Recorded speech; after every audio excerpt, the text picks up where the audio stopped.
It was the largest mass casualty attack in the United States since 9/11. And it's been 1 year since 2 bombs went off near the finish line of the annual Boston Marathon, killing 3 people and wounding more than 260.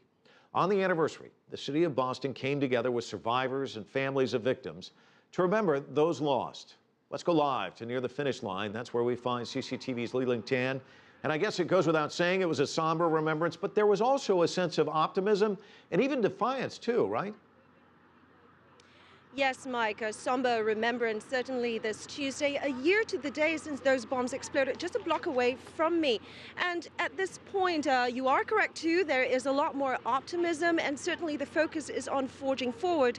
And that was the theme at the official tribute event held this afternoon that was attended by families of those who were killed and those who were injured. And they were joined by politicians also from the city, the state and the nation. I'm glad to have this tragedy behind us and the next marathon ahead of us. And I am glad especially to share in the timeless triumph of our community's response to this crisis. No memorial, no words, no acts can fully provide the solace that your hearts and soul still yearn to acquire. But I hope it eases your grief a little bit. And next Monday, on Patriots' Day, when I'm told up to 36,000 people line up to start the marathon, you will send a resounding message around the world, not just to the rest of the world, but to the terrorists, that we will never yield. We will never cower. America will never, ever, ever stand down. We are Boston. We are America. We respond, we endure, we overcome, and we own the finish line. The U.S. Vice President and the Governor of Massachusetts among politicians speaking to families of victims and survivors in Boston this afternoon.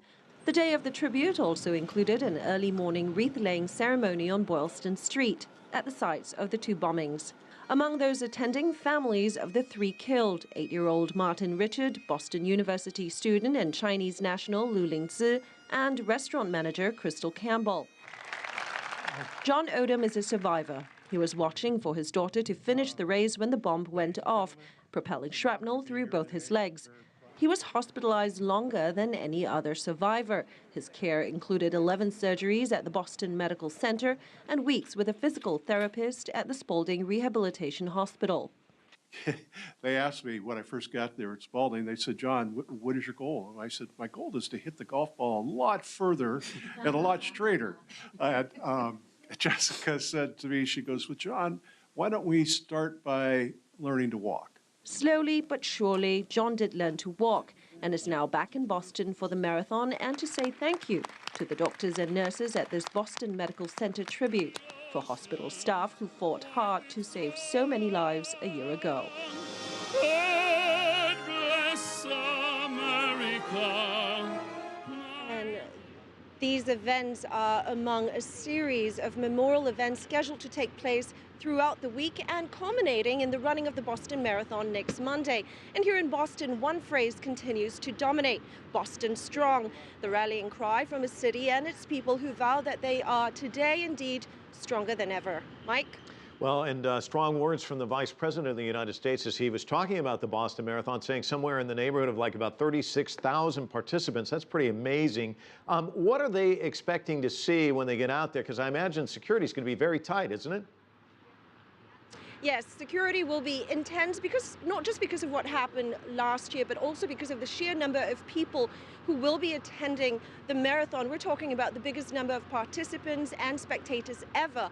35,000 and more participants, plus their guests and the spectators who flock to this annual event. So security will certainly be very comprehensive. More uniform and undercover police will be deployed. There will be limitations on what runners can carry. No large containers of liquid, no backpacks, no large props and costumes. In fact, the race director, Dave McGillivray, said earlier today that the Boston Marathon will be the safest place on the planet. Mike? Liling live for us in Boston. Thanks so much.